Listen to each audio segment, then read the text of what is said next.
Break के बाद सभी का स्वागत और आइए बात करते हैं आज के फोकस से जुड़ी हुई।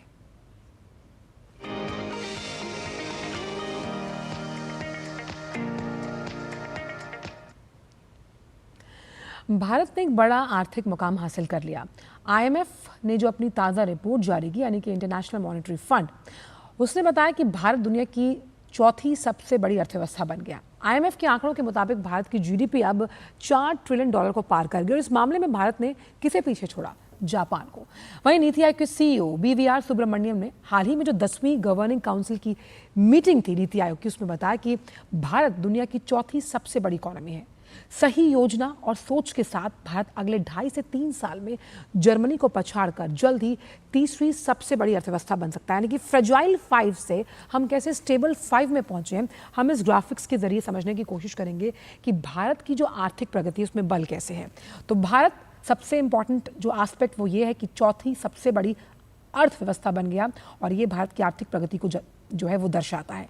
जापान को पीछे छोड़ भारत ने इतिहास रचा है आर्थिक परिप्रेक्ष्य में, और ये भारत के लिए बहुत ज़रूरी इस लिहाज से भी है क्योंकि भारत जीडीपी की अगर देखा जाए तो हमारी जीडीपी $4 ट्रिलियन को क्रॉस कर गई। 2026 की अगर बात की जाए तो भारतीय अर्थव्यवस्था जो है उसकी जीडीपी की बढ़ने की दर 6.3%, यानी इस रेट से वो आगे बढ़ेगी। और भारत के प्रति व्यक्ति की जो आय है 2025 में वो डबल डिजिट में होगी, यानी कि पर कैपिटा इनकम अगर हम देखें, और ये पहुंचेगी $2,880 प्रति व्यक्ति, यानी कि एक व्यक्ति का खर्च पर कैपिटा इनकम के हिसाब से। वहीं कंज्यूमर पावर को आर्थिक प्रगति से ताकत मिलती है, यानी कि जो परचेजिंग पावर है, आपका जीडीपी अगर अच्छे लेवल पर है तो आपकी परचेजिंग पावर बढ़ती है। और बढ़ती हुई जीडीपी कैसे जो इंफ्रास्ट्रक्चर, शिक्षा, स्वास्थ्य, ये तमाम जो कारक होते हैं किसी भी देश को आगे ले जाने के लिए, उसके लिहाज से संजीवनी प्रदान करती है। लोगों की आर्थिक स्थिति में सुधार हो रहा है, ये इस रिपोर्ट के माने हम समझ सकते हैं। और अंतर्राष्ट्रीय मंच जैसे कि G20, IMF, वर्ल्ड बैंक, वहाँ पर भारत के बढ़ते वर्चस्व को भी ये दर्शाता है। भारत कैसे लोगों के लिए, देशों के लिए पसंदीदा इन्वेस्टमेंट हब, गंतव्य बनने की राह पर लगातार सरपट दौड़ रहा है, क्योंकि ग्लोबल कंपनियों के लिए भारत एक आकर्षक बाजार है, क्योंकि इकोनॉमिक लीडरशिप की दिशा में लगातार भारत के सकारात्मक कदम बढ़ते हुए। तो लब्बो-लुबाब यही है कि भारत की आर्थिक कहानी में जो तमाम वैश्विक पटल पर संस्थाएं हैं उन्हें तो भरोसा है ही, साथ ही साथ कैसे भारत दूसरे देशों को भी साथ लेकर चलने का मादा रखता है। और इसी खास विषय पर चर्चा करने के लिए बेहद खास मेहमान हमारे साथ जुड़ रहे हैं। डॉक्टर चरण सिंह प्रख्यात अर्थशास्त्री हैं, सीईओ इग्रो। चरण जी, बहुत बहुत स्वागत है आपका। पहला तो मुस्कुराहट के साथ सवाल यही है कि जो ये अच्छी खबर सामने आई आर्थिक मोर्चे से कि हम आप चौथी सबसे बड़ी अर्थव्यवस्था हैं और जल्द ही तीसरी बनने की कगार पर हैं, जिसमें हमने ये समझा कि भारत की जीडीपी $4 बिलियन को भी क्रॉस कर गई है। एक प्रमुख अर्थशास्त्री होने के नज़रिए से आप इसे किस तरह से देखते हैं? मैं तो कल हूँ। आपने ठीक ही कहा कि फ्रेजाइल फाइल से अब देखिए हम इतने मजबूत फाइल बन गए, और ये आसान बात नहीं है। और इसका श्रेय प्रधानमंत्री को जाता है। पिछले 10 साल में जिस तरीके की नीतियां हमने अपनाई हैं, आर्थिक नीतियां, उसी का ये फल स्वरूप है। और खास करके पिछले 10 वर्षों में बहुत कुछ दुनिया में गुजरा है। कोविड खास करके गुजरा, और उसके बाद रशिया यूक्रेन की जो लड़ाई हुई, उसके बाद जो प्राइसेस बढ़े और जो इंटरेस्ट रेट की बैटल हुई, वो बहुत बड़ी बात हुई। तो यूं समझ लीजिए कि 2020 के बाद इतनी लड़खड़ाहट हुई दुनिया की अर्थव्यवस्था में। दुनिया के देश बहुत बुरी तरह लड़खड़ाए, पर हमारे देश की नीतियां बहुत मजबूती से चलती रही। जो हमारे देश की खास नीतियां मजबूती से चली वो थी फिस्कल पॉलिसी। कोविड के दौरान जिस तरीके फिस्कल पॉलिसी को अडॉप्ट किया गया और जिस तरीके दूरदृष्टि से वो फिस्कल पॉलिसी बनाई गई, उसी का फलस्वरूप ये निकला कि ग्रोथ हम इस टाइम पे सबसे तेज गति वाले बड़े देश हैं। और इन्फ्लेशन बिल्कुल नहीं रहा देश में, बहुत कम नंबर पे इन्फ्लेशन रहा। ये दो चीजें होती हैं जिससे अर्थव्यवस्था बहुत मजबूती से आगे बढ़ती है। मॉनेटरी पॉलिसी ने भी उसको सपोर्ट किया, फाइनेंशियल सेक्टर पॉलिसीज ने भी उसको सपोर्ट किया, पर फिस्कल पॉलिसी ने जो एक बेंचमार्क बना दिया कोविड के दौरान, वो मुझे लगता है कि दुनिया भर में उसका लोहा है। और हम अर्थशास्त्रियों का फर्ज है कि दुनिया को बताएं कि किस तरीके हमने वो पॉलिसी को अडॉप्ट किया, किस तरीके उस पॉलिसी इंप्लीमेंट की। अच्छा, भारत की ये उपलब्धि जो है, इसका ग्लोबल सिनेरियो पर आप किस तरह का असर देखते हैं डॉक्टर चरण? क्योंकि इसमें हम वैश्विक मंचों पर प्रभाविता की बात कर रहे हैं, इन्वेस्टमेंट हब को लेकर भारत लगातार सर पर दौड़ रहा है, वहीं किस तरह से क्षेत्रीय स्थिरता और रोजगार के मोर्चे पर ये सकारात्मक खबर असर डालती हुई? देखिए, इसका पहली बात तो ये है कि दुनिया भर में लोहा है कि भारत एक बहुत तेज गति का विकसित देश बनने वाला है। ये सबको पता चल गया। तो इसका मतलब FDI, foreign institutional investors, tourism तक, ये सब लोग दुनिया भर में अब इंटरेस्ट रहेगा कि भारत क्या देश है। इतना गरीब देश था, इतना मुश्किल से गुजर रहा था, और एकदम जापान को पीछे कैसे हटा दिया। उससे पहले जब हमने यूके को भी पीछे पिछाड़ा था, तब भी बात बहुत फैली थी। और अगर अब हम जर्मनी को करेंगे तो आप समझ लीजिए कि उसके बाद तुम किस जगह पर पहुंच गए। तो पहली बात तो ये कि एफडीआई, फॉरेन इंस्टीट्यूशनल इन्वेस्टर्स और टूरिज्म, ये सारी चीजें बढ़ेंगी बढ़ेंगी। जब हम लोग इतने अहम स्थान पर पहुंच जाते हैं तो कुछ जिम्मेवारियां भी बढ़ जाती हैं और कुछ फायदे भी हो जाते जी। हैं। जहां पर ये फायदे होंगे कि हमारे यहाँ इन्वेस्टमेंट आएगी, कुछ जिम्मेवारियां भी होंगी। दुनिया के देश पूछेंगे कि आप इस तेज गति से आगे कैसे बढ़े, इतनी चैलेंजेस के बाद कैसे बढ़े। तो हमारे अर्थशास्त्रियों को प्रस्तुत भी करना पड़ेगा कि हमारा मॉडल क्या है, और उसको उसका बचाव भी करना पड़ेगा कि हमारा मॉडल क्या है। अच्छा, इसके अलावा तीसरी बात जो सामने आएगी, लोग पूछेंगे कि आपकी प्रति व्यक्ति आय क्या है। बिल्कुल। उसमें उसमें हम थोड़ा पिछड़े हुए हैं। इस टाइम पे आपके आंकड़ों ने बताया कि हम 3,000 यूएस डॉलर्स के आसपास हैं। जी। अमेरिका 85,000 डॉलर पे है, और चीन करीब 15,000 पे है, और हमने अभी जापान को पिछाड़ा है, वो 55,000 पे है। जर्मनी करीब 75,000 पे है। अभी जब आप इस गति से आगे बढ़ते हैं, आपको पता है मैं एक प्रोफेसर हूं, तो क्लास में जो बच्चा फर्स्ट आता है, थोड़ा छेड़खानी उसी के साथ की जाती है। जी। जो बच्चा थोड़ा अमीर होता है, सेब लेके आता है, हर बच्चा उससे सेब छीनने की कोशिश करता है। तो अभी जैसे ही हम आगे बढ़े हैं, तो दुनिया भर में कुछ छेड़खानी भी शुरू होगी। अगर किसी को शक हो तो जापान का इतिहास पढ़ ले। जापान 1980 और 90 में अमेरिका को पिछाड़ने वाला था, पर अमेरिका ने उसे और यूरोप ने उसे आगे आने नहीं दिया, और उसके ऊपर काफी ज्यादा मुश्किलें डाल दी।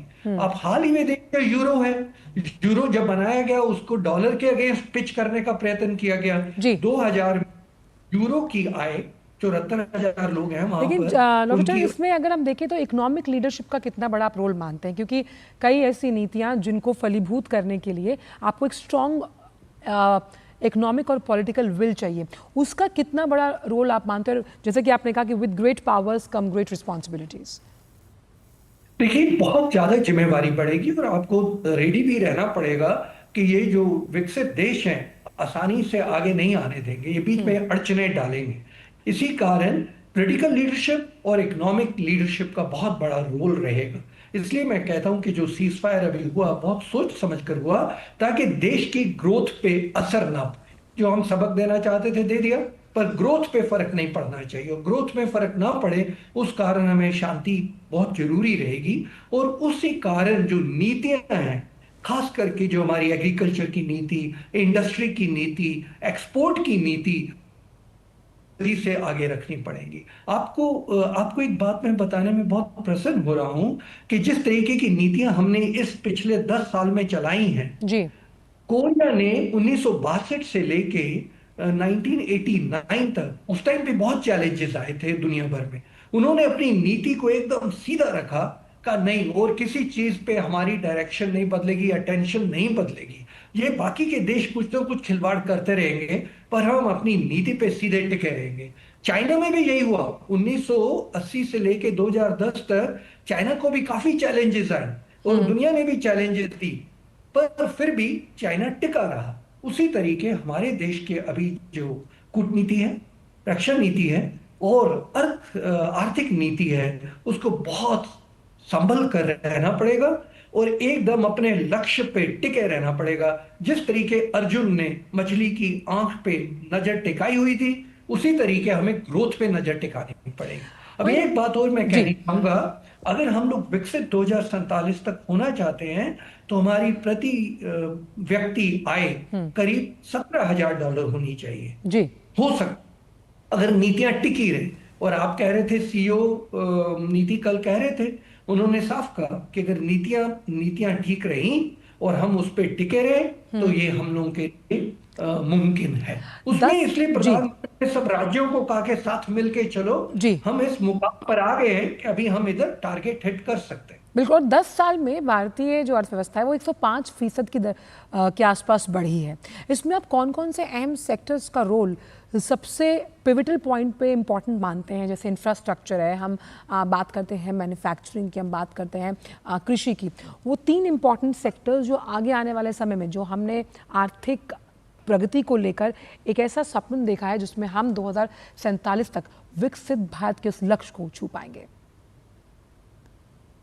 नीति आयोग ने पे ऊपर ज्यादा जोर दिया है और वो मुझे लगता है कि आसान है, इसलिए टूरिज्म एक जरूरी है, एजुकेशन और वो एक और, हमें पढ़े लिखे लोगों की वर्कफोर्स की जरूरत पड़ेगी जैसे हम आगे बढ़ेंगे। अभी देखिए, अगर सैटेलाइट लॉन्च करना है तो पढ़े लिखे इंजीनियर की जरूरत है, उसी तरीके अगर अर्थव्यवस्था को आगे बढ़ाना है तो पढ़े लिखे इकोनॉमिस्ट की जरूरत पड़ेगी। हेल्थ सबसे बड़ी बात है, अगर हेल्दी वर्कफोर्स होगा और उससे हम लोग ज्यादा आउटपुट प्रोड्यूस कर पाएंगे, इसलिए फार्मास्यूटिकल पे जोर दिया जाएगा। ऑटोमोबाइल्स और हाउसिंग इंडस्ट्री ये भी बहुत ग्रोथ ओरिएंटेड होती है, तो इनको भी पुश करना पड़ेगा। जिस तरीके स्मार्ट सिटीज का हमारा कॉन्सेप्ट था, उसी तरीके हमें थोड़ा आगे बढ़ाना पड़ेगा। हर प्रदेश में अगर एक ऐसी जगह बना दी जाए जहां पर हब ऑफ ग्रोथ बन जाए, आप उसको टूरिज्म कहें या इंडस्ट्रियल हब कहें या एक्सपोर्ट प्रोसेसिंग जोन कहें, तो उससे भी काफी ज्यादा विकास पे असर पड़ेगा। तो मुझे लगता है ये फोकस्ड अप्रोच जो कल प्रधानमंत्री जी ने नीति आयोग में कही, वो एक ठीक स्ट्रैटेजी है कि step by step gradual approach के साथ एक फोकस के साथ अगर आगे बढ़े तो मेरी राय में टूरिज्म बहुत अच्छा है। और देश में हम लोग रिलीजियस टूरिज्म पे भी बहुत जोर दे सकते हैं, क्योंकि इस टाइम पे हम लोग अयोध्या मंदिर बना रहे हैं और देख रहे हैं कैसे यूपी एकदम विकसित हो रहा है उस कारण। और अभी हमने महाकुंभ में भी देखा कि किस तरीके लोग आए, तो रिलीजियस टूरिज्म पे भी हम जोर दे सकते हैं। पर प्रधानमंत्री जी ने कहा कि टूरिस्ट स्पॉट अगर हर स्टेट में बन जाए, हेल्थ और एजुकेशन और ऑटोमोबाइल और हाउसिंग इंडस्ट्री, अगर इन पहलुओं को हम आगे लेके चलें तो मुझे लगता है। और एआई तो है ही है, एआई पे तो हम लोग, कंप्यूटर इंडस्ट्री हमारी बहुत विकसित है, इसलिए एआई तो हमारे हाथ में ही है, तो वो तो उसका क्या बयान करना, वो तो हम लोग आगे बढ़े। और वही डॉक्टर चरण, क्योंकि ग्लोबल कंपनी एक बात है जी जी जी कहिए आप। जो कोरिया और चाइना ने मॉडल अडॉप्ट किया था, वो उन्होंने एक्सपोर्ट ओरिएंटेड ग्रोथ मॉडल किया था, निर्यात पे काफी जोर डाला था, दोनों ने, कोरिया ने भी और चाइना ने भी। जापान जब अमेरिका को टक्कर दे रहा था, वो भी एक्सपोर्ट पे बहुत जोर डाल रहा था और इंडस्ट्रियलाइजेशन पे भी जोर डाल रहा था। हम लोगों ने मेक इन इंडिया तो कह ही रखा है, पर अभी मुझे लगता है चाहिए जिस प्रकार हमारे देश से दस्ते गए हैं 33 देशों में, मैं सोचता हूं उन दस्तों में अगर अर्थव्यवस्था को भी एक्सप्लोर किया जाए तो वो भी हमारे लिए नई एक्सपोर्ट मार्केट खोल देंगे। तो वो भी मुझे लगता है एक एक्सपोर्ट ओरिएंटेड स्ट्रैटेजी बनाना बहुत जरूरी है। और साथ ही जिस तरह से डेमोग्राफिक डिविडेंड को लेकर हम लगातार आगे बढ़ रहे हैं, इसमें ग्लोबल कंपनीज के लिए हम एक बहुत आकर्षक बाजार हैं। ग्लोबल कंपनीज को यहाँ पर निवेश करने के लिहाज से आप कितना बड़ा पॉजिटिव और इसे मजबूत फैक्टर मानते हैं जिस तरह से जीडीपी को लेकर ये रिपोर्ट सामने आई है?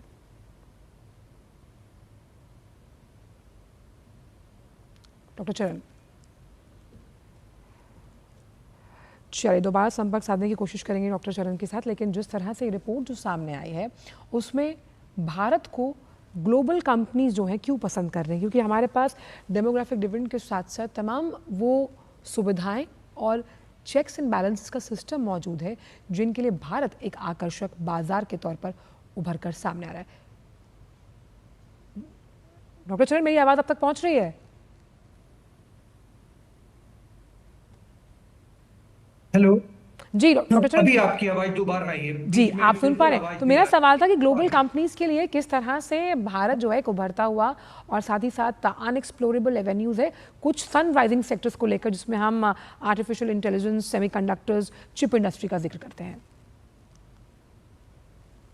बिल्कुल।